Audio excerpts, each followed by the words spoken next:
Bonsoir. Il faut que je le tienne plus près. Merci à tous d'être là au Café littéraire à Vevey. Merci d'être venus pour cette performance qui réunit 3 artistes, Philippe Fagherazzi, peintre, Sandre Chassagne, metteuse en scène et comédienne, et Cylien Larios, écrivain. Ils ont les 3 un point commun, c'est qu'ils ont passé un court séjour à l'hôpital psychiatrique de Malévo. Mais pas comme patient ordinaire, ils étaient en résidence artistique et ils ont chacun mené leur propre projet. Et ce soir, on a le plaisir de les accueillir pour une performance concertée. Donc ça va être la lecture du texte de Cylien par Sandre avec un accompagnement à la peinture de Philippe. J'en profite pour dire qu'il y a un Larsen et que Philippe va être exposé à la galerie de Malévo en janvier-février. La date exacte, c'est dès le 15 janvier jusqu'au 19 février, dans ces eaux-là.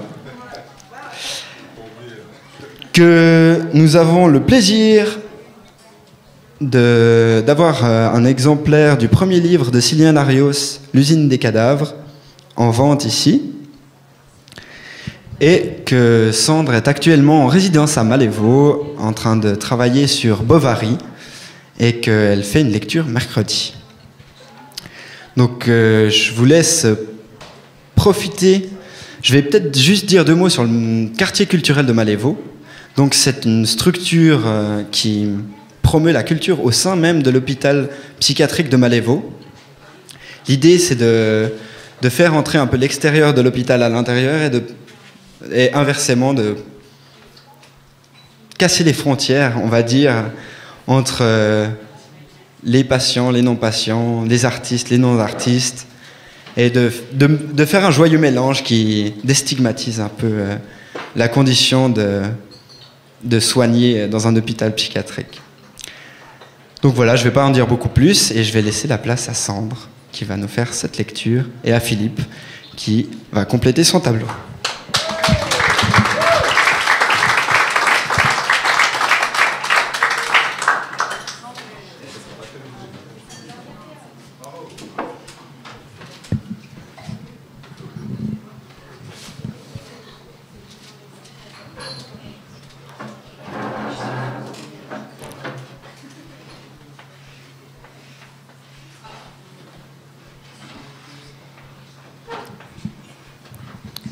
On va vérifier ce son quand même. Hein. Je veux pas que ça cogne non plus. D'accord ?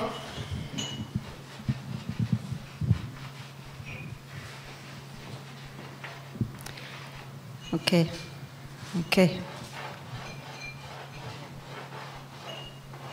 La tour de Malévo. Intermezzo psychiatrique après 23 ans d'usine. À Muriel-sur-Day, à Magdalena Ndiaye, à Gabriel Binder, à Blaise Caron, à Colin Wally, au personnel et aux patients de Malévo. Tout le raconté dans ce roman, lieu, personnage, action, est imaginaire, absolument fictif. La seule réalité se trouve dans un arrière. Cylien Larios. 1.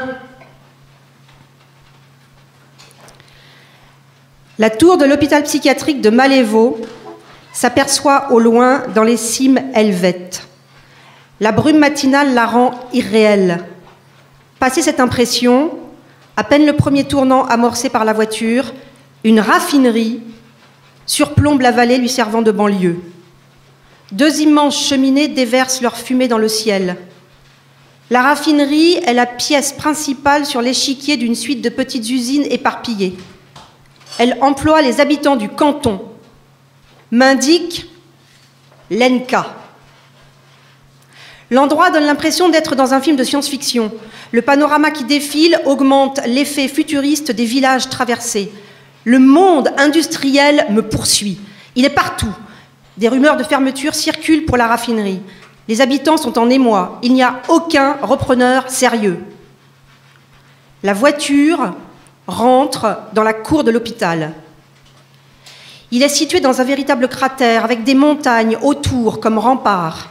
Une plaque indique « Nous accueillons des êtres ayant des troubles, nécessitant le soulagement d'une souffrance existentielle ou relationnelle. » Des arbres de toutes sortes jaillissent du sol. Le roi de cette forêt, éparpillé, se trouve au centre. C'est un chêne géant aux branches qui pénètrent la terre. Malgré sa grandeur, il est dépassé par la tour. Elle monte jusqu'au ciel. Une armoirie avec un chiffre effacé par le temps se trouve en haut de son portail de fer cadenassé. Des peintures du Moyen-Âge ornent les murs de la chambre qui m'accueille. De sa fenêtre, j'aperçois au lointain, comme flottant dans l'espace, la raffinerie. La nuit tombe. La nuit tombe. Dans sa solitude, ma chambre devient un château aux multiples pièces vides. Les ombres surgiront après avoir erré au début du crépuscule pour me conduire vers des songes sans fin. Ils me font revoir des êtres disparus ou présents. Intriguée par la porte mystérieuse de l'unique endroit fermé du domaine, je me retrouve dans le parc. Après plusieurs détours, je tombe sur une statue. Elle se présente à moi. Je suis Sainte Dipna, patronne de ceux que la société bien pensante nomme fous. Mon père voulait m'épouser, je pris la fuite avec l'amour de ma vie.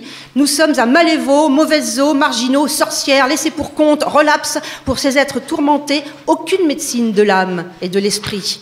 Je devins l'infirmière et confidente de ces proscrits. Ici, aucune clé ne ferme les portes, à part celle de la tour. Au matin, je fais connaissance de Natalia, à l'air d'éternelle jeune fille, sa petite taille aidant. Son visage est d'une grande pâleur. Il est dominé de cheveux d'un noir de jais, coiffé en chignon. Elle me propose une cigarette pour initier la conversation. Natalia fume à tout va. Un vieux moine, avec une grande barbe blanche, s'approche. Il se présente à moi. Je suis Saint Nicolas, aumônier de l'hôpital psychiatrique. Voyant mon effarement, l'ecclésiastique poursuit. Je n'ai pas toujours été un homme de Dieu, bien au contraire. Je suis arrivé en ce lieu tout petit garçon, accompagnant Eda Mussolini. Ici, qui est docteur? Qui est patient? Mystère. Pas de blouse blanche. Cela a toujours été ainsi, aussi loin que mes souvenirs reviennent. Il y a eu des prêtres ouvriers, moi, je suis moine libertaire. Je suis pour le préservatif. Le pape a dit, pas d'amour en mariage. Dans ce cas, pourquoi ajouter le péché au péché? Lenka me présente Senta. Senta ouvre le bal d'un ton philosophique. Dans un monde en souffrance, plus personne ne parle au cœur. Moi, quand on part, c'est comme des bulles de savon vers le vide. Lenka et Senta, comment peux-tu être aussi nihiliste? Le malentendu passé, le hasard des flâneries me conduit tout droit à la salle de musique. En cet endroit, mes oreilles entendent le plus beau des concerts. Un musicien d'une grande virtuosité joue sur un piano où aucune note ne sort. L'émotion ressentie vient de l'endroit que Senta appelle le cœur. Visite du casino de l'hôpital. Partie de roulette. Je rencontre Hilda. Hilda et Alain. Le casino, tout en verrerie byzantine ottomane, est des plus singuliers. La mise ne rapporte pas de l'or en barre, elle rapporte des petits bonbons au chocolat fourrés de menthe verte.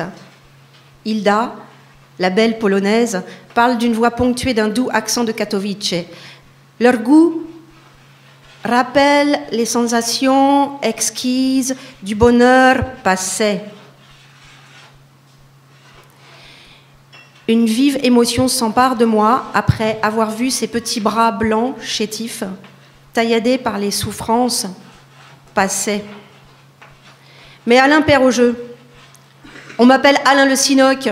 Je suis fou. Je vais acheter un bordel là où d'autres construisent des châteaux. En Espagne qu'il sera, mon bésodrome. Vous feriez une bonne prostituée, madame. Un filet plus blanc que les autres sort de sa bouche. Votre prêtre est un homosexuel. Il a couché avec moi quand j'étais petit. Hilda disparaît. Une profonde tristesse m'envahit. Par bonheur, Senta se retrouve sur mon chemin. Senta, véritable flot à parole de la grâce, pour ma grande joie, part dans un exposé illustrant ma doctrine philosophique. Seul l'humanisme me fait encore vivre. Loin du travail, loin du travail, loin du travail à la chaîne en usine. Pour la première fois depuis 23 ans, je ne suis plus tributaire de son rythme. Une semaine du matin, une semaine du soir, les 2-8 que ça s'appelle. À chaque nouveau cycle, l'organisme doit s'adapter. Je peux m'estimer heureux de n'avoir pas été soumis aux 3-8. Et il y a encore pire, les 2-2-2, que ça se nomme. 2-2-2, système révolutionnaire, mis en place dans certaines usines pour que la chaîne s'arrête jamais. Par roulement pair, l'ouvrier travaille 2 jours du soir, la fois d'après, 2 jours du matin. L'adéquation est complexe, étudiée par des ingénieurs scientifiques qu'elle est.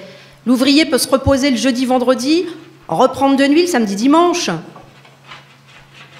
Loin de Paris, loin de mes habitudes, loin de mes délires, loin de mes névroses, surtout plus penser aux 23 ans d'avant.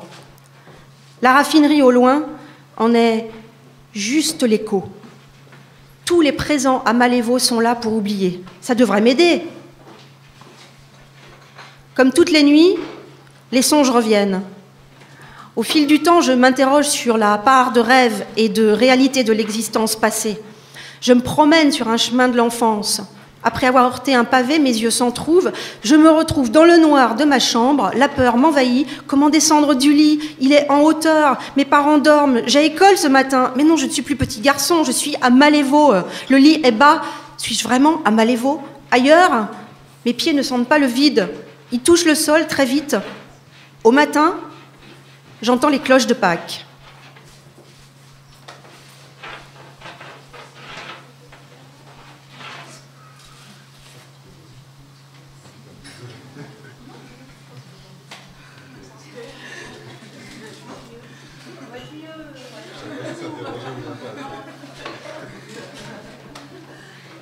Comme quoi, les raccords techniques, ça sert.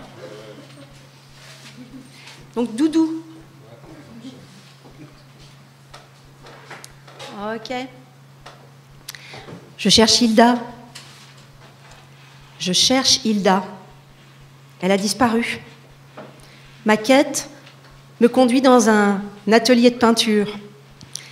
Elle sert peut-être de muse à l'artiste.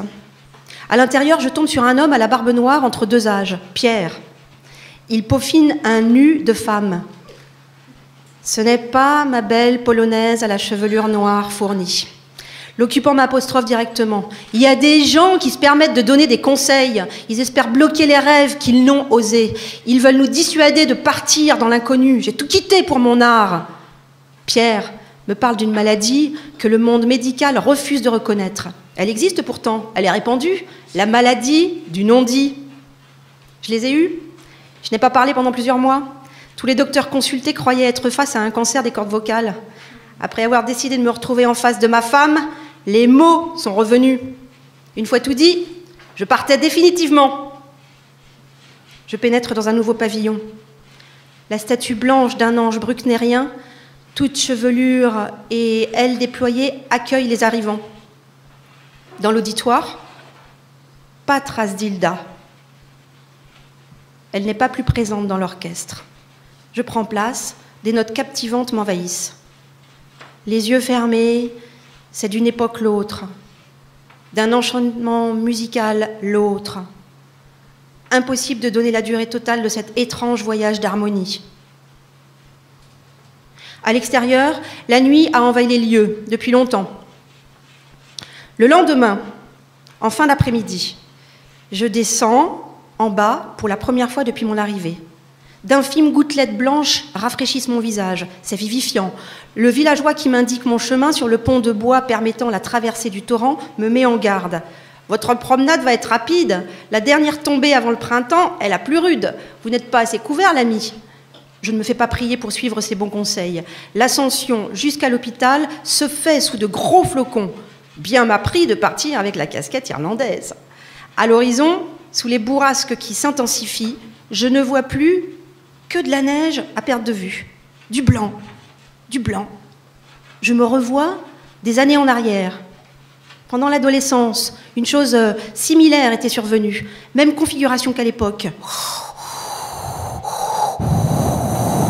Je suis un soldat napoléonien pendant la retraite de Russie. Tout est désolation, tout est hécatombe, tout est calamité, tout est désastre. La charogne nous envahit, la fin est proche, la Bérésina restera dans les mémoires. Tristement dans les mémoires qu'elle restera. Pour le pauvre qui en reviendra, ce sera raillerie. Pour le riche, épopée inutile. Uniquement les victoires sont héroïques. À l'arrivée à mon pensionnat, une véritable avalanche de rire. Un bonhomme de neige ambulant que j'étais en intégrant le dortoir. Au matin, la neige a disparu. Je suis devant l'église du domaine de Malévo. Toujours pas d'Hilda. Le rituel débute. Je prends place. L'abbé Lamargelle, assisté de Saint-Nicolas, commence le cérémonial. Il donne la parole divine. Intérieurement me vient la messe de l'athée. Dieu semble pas beaucoup écouter celle du monde. Depuis le temps qu'il a annoncé son royaume, une fois l'oraison achevée, l'abbé Lamargelle promet le bonheur universel. Pour cela, tu aimeras ton prochain comme toi-même. Tu ne tueras pas, tu ne voleras pas. Le spectacle servi est pas pire que celui des partis politiques. Laissez faire, travaillez bien, faites des enfants, aimez votre patrie, on s'occupe de tout. Après l'Arc de Triomphe, j'emprunte le chemin de gauche. La raffinerie est bien présente dans le paysage comme une pièce montée. Des enfants descendent d'un toboggan. Leurs parents jouent au tennis, plus loin. Le hasard heureux me fait croiser Lenka. Elle poursuit la promenade en ma compagnie. Je lui donne mes impressions sur le beau texte qu'elle m'a prêté, très intéressant, ton mémoire sur le suicide des Indiens en Amazonie. Elle dit le sujet est glauque. La pendaison d'un enfant de 11 ans, c'est dire le désespoir des Indiens qui constituent 2% de la population du pays. À 11 ans, dis-je, ça peut être un jeu qui a mal tourné. Moi-même, à cet âge, avec les copains, on se pendait comme les westerns. Lenka m'arrête. Il avait connaissance de la réalité de son acte, cet enfant de 11 ans.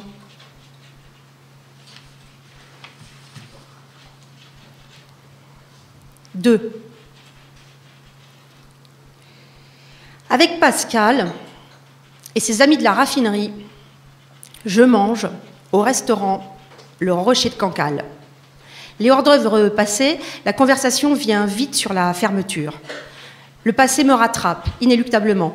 Pascal fait les présentations. Sylvain Larios, en plus d'avoir écrit un roman « L'usine des cadavres », a participé de manière active à la grève contre la fermeture de l'usine de Bagnoles-les-Rancy.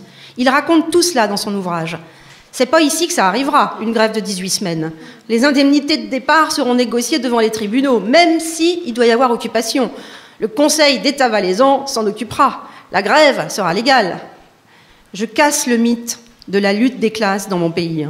Au bout du compte, c'est pareil en France. Les syndicats sont là pour que la colère soit tout juste canalisée. C'est leur rôle. L'escroquerie crapuleuse vient des sectes trotskistes. Elles manipulent les ouvriers dans ce but.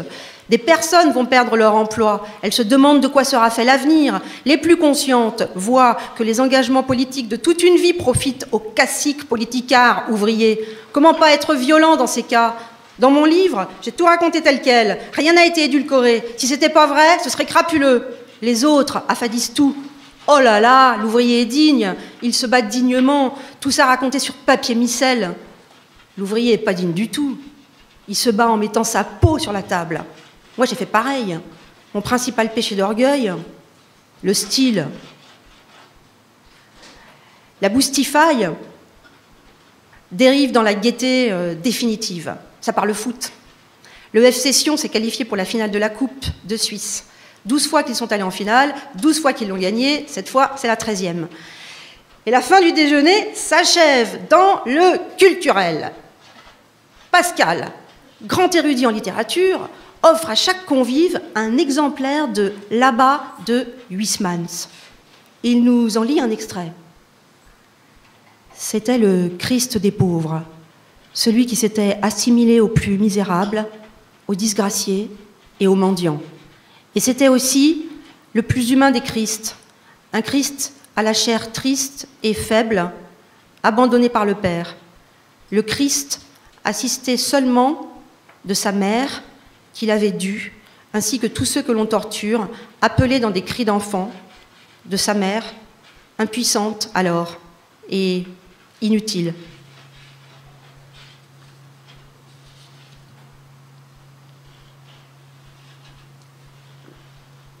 Avant la tombée de la nuit, je descends boire un verre avec Pierre. Il m'évoque ses doutes d'artiste.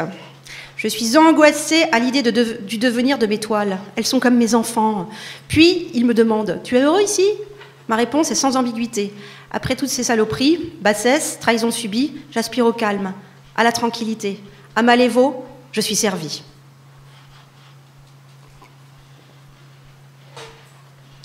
Les montagnes, les arbres, les torrents se reflètent à chaque vitre du domaine. Dans ces tableaux réels, pas de trace d'Hilda, le plus beau des modèles. À l'un de ces reflets apparaît Senta. Je me retourne. Elle me propose de la suivre au Cafcons. Sur le chemin, elle m'informe des préparatifs pour la fête de la Sainte Dipna. Le nom de Cilien Larios figure au programme. Il y aura lecture de mes textes. Arrivés à destination, sous le magnolia en floraison printanière, nous trouvons Alain et Lenka. Tout chansonnier, il assure le spectacle. Une perruque blonde, cheveux longs, amplifie sa carcasse armoire à glace. Il entonne sa satire à l'accordéon d'une voix de ténor. Et à la suite d'Alain, c'est James Cagney en personne qui apparaît. Le maître de cérémonie présente la splendeur du cinéma hollywoodien, années 30. C'est un défilé de stars qui se suivent. Clark Gable ouvre le bal. Greta Garbo, après son réveil, se lave le visage avec la neige suédoise tombée de la nuit. Johnny Weissmuller va de liane en liane. L'érotique Maureen O'Sullivan le suit. Une jungle féerique sert de décor aux mythiques Tarzan et Jane. Errol Flynn, l'unique Robin des Bois, virevolte pareil pour rejoindre Olivia de Havilland. King Kong se lamente pour Fairway, des larmes jaillissent des yeux de la bête. George Sanders, en dandy cynique, disserte sur la condition humaine. Charlot fait de même. John Wayne, en cow-boy bourru, fracasse la porte d'un saloon après un coup de pied. Alors, l'ami. Gary Cooper préfère se saouler la gueule. La beauté piquante de Jean Harlow arrive. Sa blondeur radieuse éclaire les mauvais garçons de l'époque. Après cette grande parade, vient un orchestre musette. Ça guinche sous les arbres. Il manque uniquement les canotiers pour faire époque casque d'or. Toutes les danses avec Senta. Le bonheur éphémère est la preuve qu'il faut savourer l'instant présent. Mes idées noires sont loin. Elles reviendront plus tard. Le but de la vie est la recherche du bonheur. Pourquoi le malheur ? Comme je deviens un être de joie dansant avec Senta. La sentir heureuse l'augmente. La musique, dit Lenka, la musique aussi est un petit oiseau. À la prison de Vevey, les jeudis avec mon karaoké, dit-elle, je lui fais franchir les barreaux au petit oiseau. Toutes les générations de prisonniers viennent, les confirmés, les moyens, les timides. C'est fou comme 3 minutes d'une chanson peuvent tout exprimer. Un petit vieux, attends, je te raconte, elle dit. tout chétif, tout recroquevillé, tout silencieux d'habitude, tellement silencieux que je n'osais plus lui proposer de venir chanter, toujours au premier rang pour cacher sa tristesse, il parlait à personne. Un jour, il se lève. J'ai du mal à entendre son choix. New York, New York, Frank Sinatra. J'espère qu'elle est encore au catalogue. Je pianote sur l'ordinateur comme une folle. Elle n'y est plus. Le public s'impatiente. Dès qu'ils veulent chanter, attendent. Une inspiration m'arrive. Elle est dans le deuxième disque dur. Je fouille dans mon sac à main. Heureusement, je l'ai apporté. Je l'enclenche. Entendant les premières notes, le vieux pose son micro. Il a pris peur. Je chanterai à sa place, au petit bonheur. Avec de la chance, il m'accompagnera un petit peu. Je prends le micro laissé. Une voix de crooner s'entend avant la mienne. If I can make it there, I'll make it anywhere. It's up to you, New York, New York. Depuis, les autres détenus en redemandent. A Star is Born. Des télés qui ont entendu parler du phénomène voulaient venir le filmer. Pourquoi il s'est refusé à la gloire naissante? Mystère. La seule chose demandée, pouvoir chanter 2 chansons de Frank Sinatra chaque semaine. Le reste du temps, il retourne dans son silence.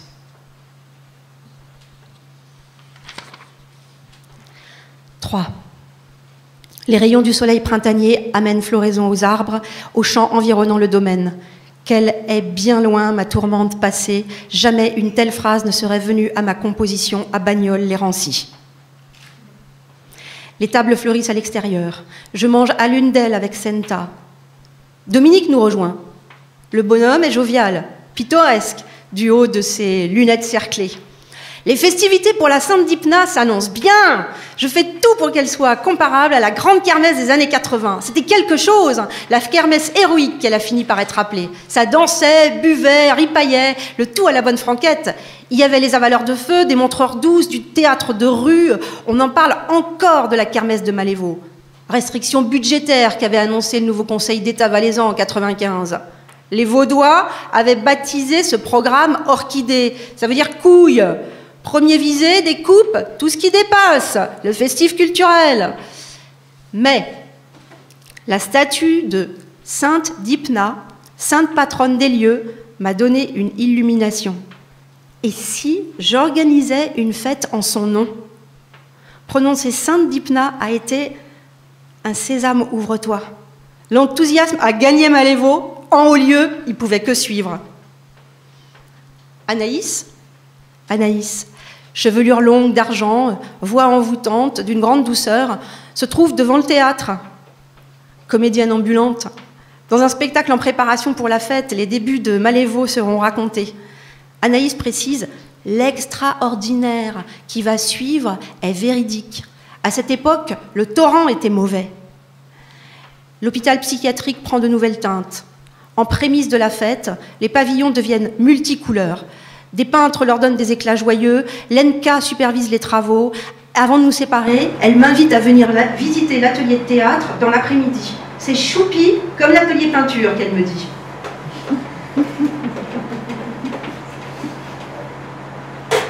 Jour de marché, jour de fête, au bon vin, blanc sec du matin, 2 blancs, 1 rouge, je reste au blanc. Diapason limoneux, sieste éthylique. La nuit tombe. Anaïs m'invite à une promenade. Les lumières lointaines éclairent le parc, de teintes mystérieuses. Elle parle de sa passion. William Shakespeare continuait d'écrire pendant les répétitions. Hamlet durait 9 heures. La Célestine, le Soulier de satin, dans leur version intégrale, dépassent cette durée. C'est beau de pouvoir interpréter une pièce en un temps infini. À la fin, le spectateur et les comédiens sont en communion. J'avoue à Anaïs ne pas être férue de théâtre. Je lui précise, les pièces que j'ai vues sont rares, elles ne m'ont pas marquée. Mais soudain, un titre me revient. Britannicus de Racine. Ah là oui, ce fut une émotion. J'étais au premier rang de la petite salle de l'Athénée Louis Jouvet. Et en marchant, me reviennent la tétralogie vue sur 18 semaines. Wagner voulait du spectacle total, j'ai été servi. L'heure du Rhin coïncidait avec le début de la grève à l'usine de Bagnoles-les-Rancy, le crépuscule des dieux avec sa fin. Entre les deux, dans la réalité, comme dans les opéras, de l'action, des joies, des souffrances, des trahisons avec coups de poignard dans le dos, l'incendie du walala pour éclairer l'achèvement de la grève, le solde définitif de mon usine. Je ne pouvais pas rêver mieux. 4.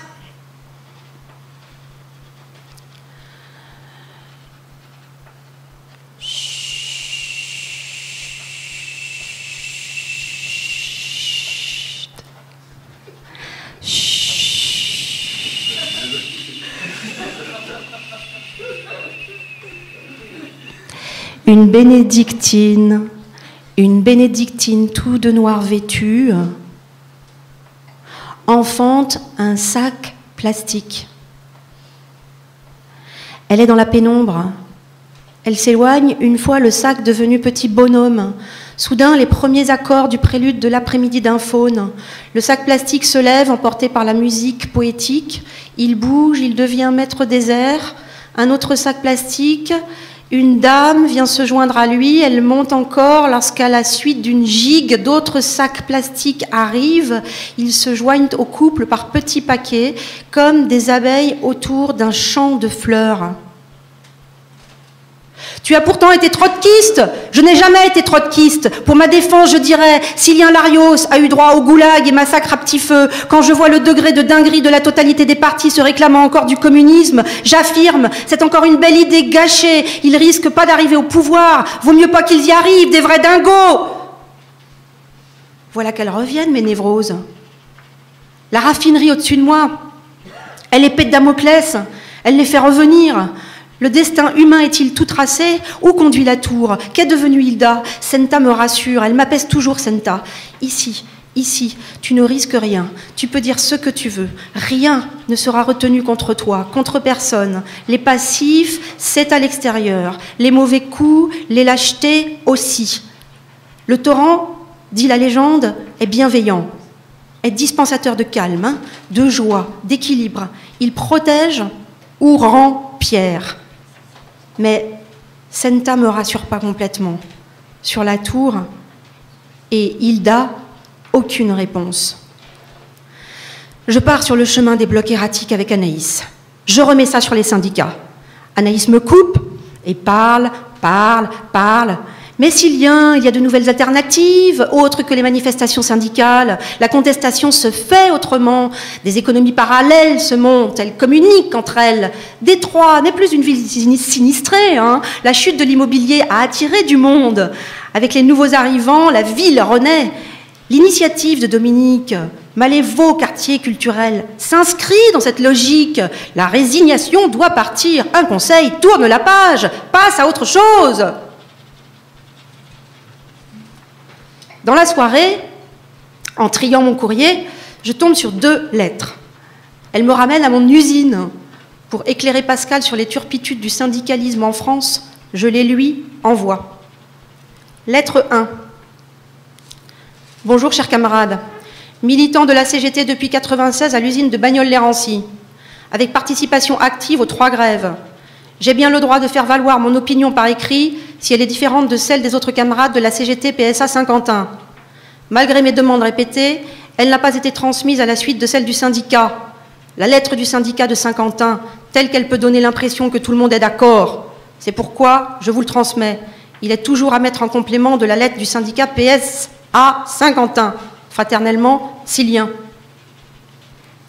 Lettre 2. Bonjour. Les turbulences sont là. Elles ne peuvent être cachées. Thierry Lepan est dans la lignée de politicards professionnels Intel. Henri Krasuki, Lech Walesa auraient jamais mis le syndicalisme dans un tel embarras. Pour une simple raison.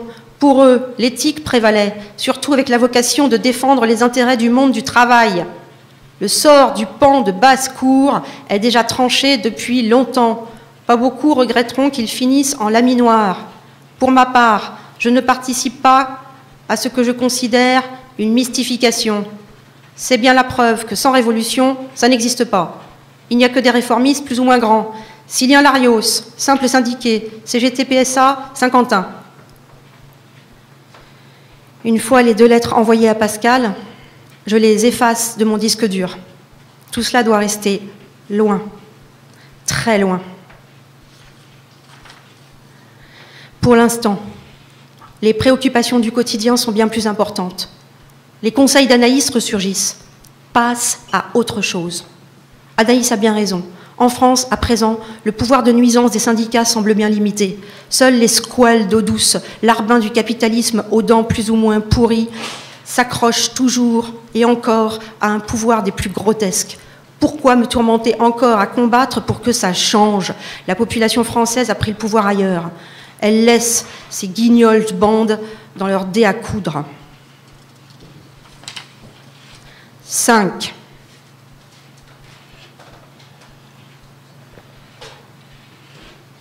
En pleine nuit sans lune, je prends en solitaire un long sentier pour descendre de Malévo. 2 mètres de cheminée, mes pieds sentent du marbre glissant, mes mains une rampe fraîche. Je suis dans un escalier, la faible lueur réverbérante de la blanche montagne me montre son étendue. Le parc est obscurci, un renard rôde dans la nuit à la recherche de méfaits. La lumière des bars m'attire. Au comptoir, 3 noctambules sont intrigués par ma venue de nulle part. D'habitude, personne descend d'en haut à 16 heures. Me jette l'un d'entre eux, après indication de ma provenance. Sa remarque donnée, je balance à mon tour. Je suis l'invité surprise, celui qu'on n'attendait pas. Il en faut. Allez, tournée générale. Nuit de fête. Je déambule dans les rues du village. Dans la pénombre matinale, impossible de retrouver ma route. Un réverbère éclaire faiblement une tour du Moyen-Âge. Je m'approche pour l'admirer. Elle est prisonnière d'un bâtiment moderne d'une grande laideur. Vapeur d'ivresse, vapeur d'ivresse. Tel Jean Valjean, je tombe au fond d'un trou. Me voilà dans les égouts. Le torrent est magique, le torrent est féerique. Il y a une partie cachée, souterraine. Elle passe sous les égouts. Je me vois prisonnier, aux oubliettes à vie. Le jour se lève, ses premières lueurs surviennent du soupirail, une barque apparaît, une chaîne enchantée le retient, elle est invisible, la chaîne me tombe des mains, une force mystérieuse me pousse dans l'embarcation, la barque remonte le courant, le torrent me ramène à bon port, hôpital psychiatrique de Malévo, terminus, tout le monde descend. Le jardin est suspendu dans les hauteurs.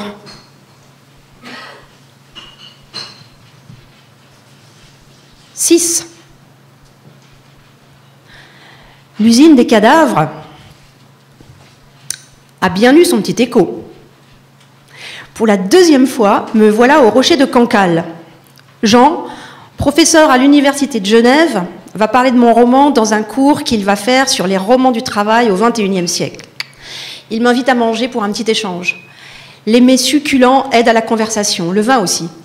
Je pars dans un monologue intérieur. Silien Larios n'est pas qu'un écrivain prolétarien. J'essaye d'être un écrivain tout court. Il est vrai que l'usine des cadavres se déroule dans une usine automobile et que j'appartiens au monde du travail. Et je suis fière d'être ouvrier. À la fin du repas, Jean m'informe. J'adore Céline. Comme tu l'as dit, il y a bien une filiation entre lui et Marcel Proust. Céline admirait à la recherche du temps perdu. Dans Mort à crédit, il reproduit quasiment la scène de la mort de la grand-mère. La seule chose qu'il n'aimait pas chez Proust est qu'à ses yeux, c'était un petit bourgeois. Dans la soirée, nous voilà chez Pascal. Dominique nous accompagne. Sa femme nous reçoit. C'est la saison des asperges. Wouhou! Une fois tous autour de la table, il nous propose de venir à la fête de la raffinerie le 1er mai. Ce ne sera pas l'éternel défilé, la fermeture ne se fera dans la joie. Pas de séquestration, bâtiment saccagé comme en France. Le plan de départ vient d'être signé. Des souvenirs pas très lointains me reviennent. Miro me laisse pas finir. Il reprend le relais, sort une bonne bouteille pour détendre l'atmosphère, des fois que je l'ai plombé avec mes histoires. Vin sans sulfite. Ça donne pas mal à la tête le lendemain. Dominique, pas impressionné pour si peu. En Valais, avec ou sans sulfite, ça change rien. Le Valaisan, c'est du costaud. Le communard Arthur Arnoux, qui a séjourné en Suisse après la semaine sanglante, il y est resté 10 ans jusqu'à l'amnistie pour pas finir à Cayenne. Il faut pas dire que l'anarchie c'est pas possible. La Suisse prouve le contraire. Tout est propre, en ordre, tip-top comme disent les Suisses. Après un autre verre de vin, sans sulfite, autour de cette table, on décide une votation. Le fédéralisme dans toute sa splendeur. On vote à tour de bras. Le nucléaire, les éoliennes, le devenir des fœtus, la prostitution, les minarets. Il n'y a pas de sujet tabou, pas de questions interdites. Le parisianisme, ici, ça n'existe pas. Pas de gouvernement central. Chaque Suisse se gouverne à son échelle. L'enfer utopique, comme dirait l'autre. Nous rentrons tard. Très tard. Des coins et des recoins. Secret, existe encore. Au hasard d'un furetage, un cimetière à l'abandon se présente à moi et à Senta. Des arbres fantasmagoriques nous plongent en pleine allégorie. La vue de tombes oubliées augmente le climat d'étrangeté. Elle semble dérisoire. Au milieu, un dolmen annonce être le maître de l'espace. Une plaque de marbre apposée sur son socle énumère les morts au champ d'honneur d'une guerre oubliée. Plus loin, des sculptures inachevées, noircies par l'abandon, sont éparpillées. L'éphémère de toute chose se présente à nous. Le souvenir d'Hilda ressurgit. Existe-t-elle vraiment? A-t-elle existé un jour? L'enchantement de l'endroit convoque les parties cachées de mon musée intérieur, parties que je voulais enfouies à tout jamais. La réponse doit se trouver fatalement dans l'un des endroits mystérieux du domaine. En quittant Senta, d'autres pensées m'abordent. Le bonheur réel est-il toujours appelé à être enseveli au fond de nos esprits, par peur de le voir disparaître à tout jamais?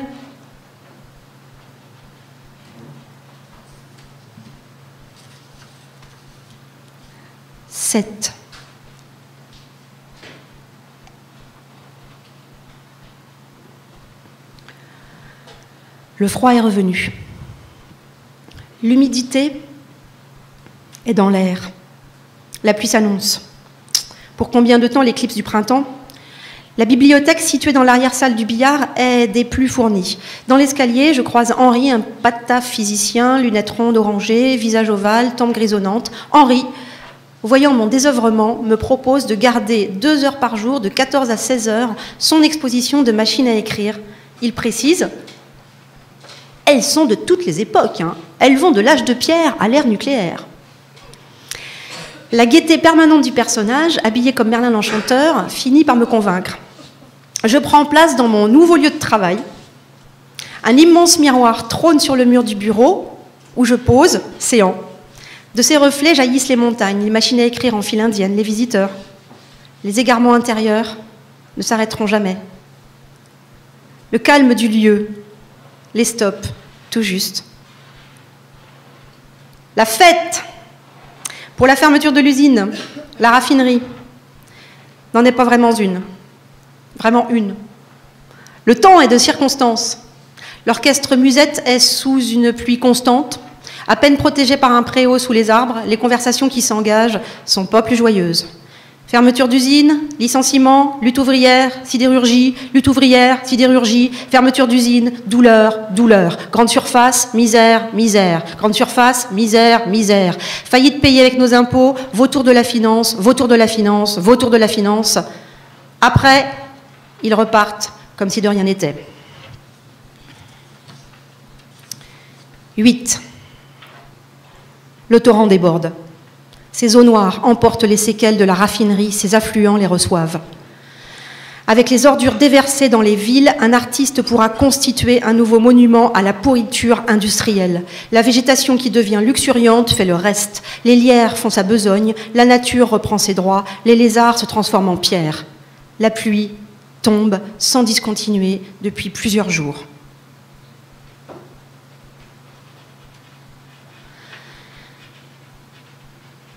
De ma fenêtre, la tour du domaine est éclairée par les derniers feux de la raffinerie s'éteignant dans la pénombre.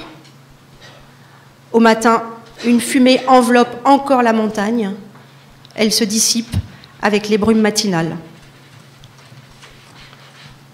9. Le retour des rayons du soleil font entrevoir les dernières vapeurs de la raffinerie. Les préparatifs pour la fête de la Sainte Dipna s'intensifient. Le parc du domaine est en ébullition. Des hôtes de marque commencent à arriver. Françoise, brûlée vive pendant la grande campagne d'inquisition du XVe siècle, comme tant d'autres, surgit.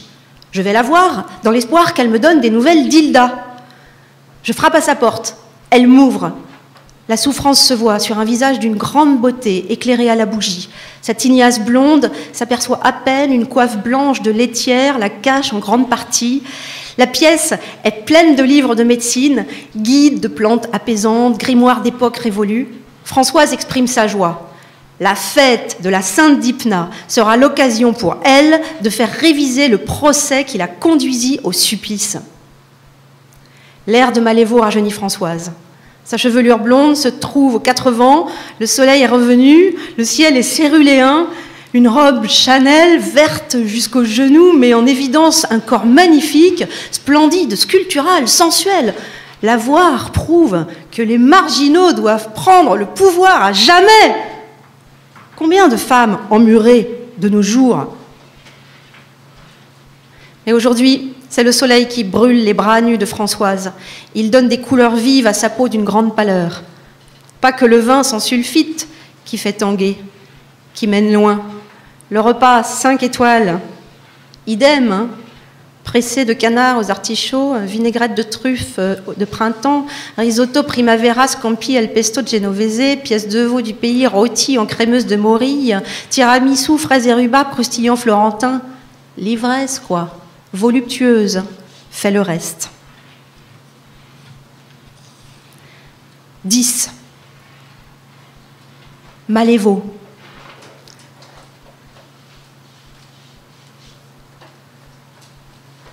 Malévaux.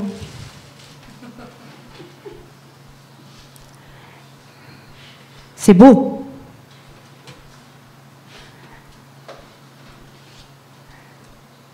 Écoute, arrête. Non, arrête. Ouais, c'est la fin. Écoute. Malévaux. Malévaux est réenchanté. Les festivités commencent. La procession matinale dépasse la grenette du domaine où l'on battait le grain. Les principaux personnages de cette fantasmagorie se suivent en file indienne, 2 par 2 qu'ils sont. À la tête du cortège, Dominique, l'initiateur, son utopie se réalise. Natalia, Jardil, Lenka, Valentin, Françoise, sauvée des flammes, les 67 témoins d'outre-tombe, Henri, son avocat, plus pataphysicien que jamais, Léa, Pascal, et famille, Anaïs, Adèle, Pierre, Iseult, Alain, Miro, et famille, Lily, gitane valaisanne. Je me trouve tout à la fin, des mètres plus loin, en compagnie de Senta. Une fois le drapeau hissé tel une oriflamme, les cloches de la messe s'entendent à des kilomètres autour. Saint-Nicolas conduit l'office du jour, l'abbé Lamargelle reste à l'arrière-plan, l'air évasif qu'il est. Avec le déclaré par l'officiant de la matinée, ça va se comprendre. Le saint libertaire persiste et signe. Jour de fête, jour de joie qu'aujourd'hui. L'église du domaine est ouverte à tous, marginaux, non marginaux, homosexuels, hétérosexuels, femmes du monde, putains, les qui ont la foi, les qui ont les foi, toutes les religions, les croyants, les non-croyants, des hosties, il y en aura pour tout le monde, avec 20 de messe, aucune obligation de pardonner à celui qui t'a fait du mal. Le riche pardonne pas aux pauvres qui réclament son dû, il envoie ses chiens de garde. L'homme politique demande aucune expiation pour les promesses non tenues. Tant qu'on vote pour lui, il vous baratine jusqu'à plus soif. J'arrête là mon sermon. C'est jour de fête, jour de joie. Et, après un silence, je vous bénis tous. Une bénédiction, c'est dire du bien. Pour une journée, le reste est oublié. Un banquet fabuleux est dressé à la buvette du torrent. Saint-Nicolas le bénit. À Malévaux, les verrues sont devenues grains de beauté. Les grains de beauté, graines de folie. Le vide a été rempli, les césures raccommodées. On a pris un fil pour ravauder le tissu, relier les choses. L'asile sera autogéré pour tous les laissés pour compte. La buvette du torrent devient hospice comme autrefois. Porte ouverte à tous. Que l'hôpital psychiatrique soit un bordel organisé. Un lieu organique et vivant. Dans le jardin extraordinaire, avec table aménagée pour les glaces et rafraîchissements, c'est Antonin Artaud en personne qui ressurgit. Je prendrais bien de la fraisette, qu'il dit à la dame préposée au cocktail. Des petits enfants déambulent de partout, le poète maudit, visage émacié, édenté par les souffrances, est enchanté de se retrouver à Malévo. La joie. La lune se fait l'écho d'un concert de flamenco. Au bout de la nuit, une immense sarabande conduit la totalité des festivants dans un cercle sans fin à travers le parc. La danse effrénée s'achève devant la tour de Malévo.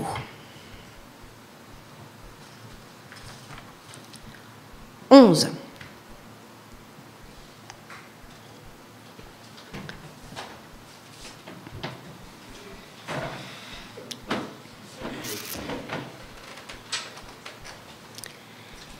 La voix d'Hilda. La voix d'Hilda m'arrive en écho de la tour. Des soubresauts entendus par-dessus la musique. Je quitte Senta. La porte de la tour s'entr'ouvre. Précipitamment, me voici en son intérieur. Je monte les escaliers 4x4 au pas de charge conduit par l'envoûtement. 4x4 les marches, pleine vitesse. Plus vite arrivé, plus vite Hilda retrouvée. Hilda, mon obsession. Les bruits du quotidien ressurgissent. Voitures, klaxons, rames de métro, sirènes de flics, chaînes d'usines, bourse de Pékin, Paris-New York. Tout s'effondre. Charlie t'ira pas au paradis. Réveil matin à 5 heures précises. Sonnette du facteur. Musique du supermarché. Un seul bruit s'entend plus. Le torrent. 4x4, les marches. Raide la montée. La porte s'est refermée. Plus de voix d'Hilda. Impossibilité de revenir en arrière. Le souffle est coupé. La montée des marches se fait plus qu'en 3. Dans quel dédale cauchemardesque suis-je engouffré? On ne peut se soustraire impunément au monde extérieur. La tragédie en marche rattrape inéluctablement. Tôt ou tard, les chemins de traverse débouchent sur la grande route. Toute tracée en chemin elliptique, la grande route, la roue qui tourne, montée raide, escarper les marches, tumulaire de l'endroit. La bénédictine de l'autre jour, elle descend. Impossibilité de retour en arrière. 3. La montée. Un bruit de cloche assourdissant couvre mon effort. Erratique, l'ascension. 3. Beaucoup font la grande descente. Les spectres, les laissés pour contre, idem. En catastrophe qu'ils reviennent en arrière. Effroyable ce qu'ils ont dû voir. Pas beau qu'il doit être le secret de la tour. Pas nommable. Je me retourne. Ils deviennent gargouilles de calcaire, sans espoir de retour. La montée aux enfers. J'interpelle, je gueule, j'envoie des cris de détresse. Personne ne me voit, pas un menton. Invisible, je dois être. C'est plus un rêve, c'est un cauchemar. Je passe en 2. Ça sert à rien. La progression se fait même vitesse. Le bruit des cloches. Ting, tong, boum, boum. Mes tympans vont exploser. L'assourdissement décale tout. Je distingue plus l'endroit, plus de son, tonalité 0. Les murs s'écroulent, tout s'effondre. Le rêve se trouve brisé à la croisée des dédales. Je poursuis ma longue marche au supplice. 2. L'endroit devient inconnu. Dans le noir, rien se distingue. Quelle chambre exalte mes songes.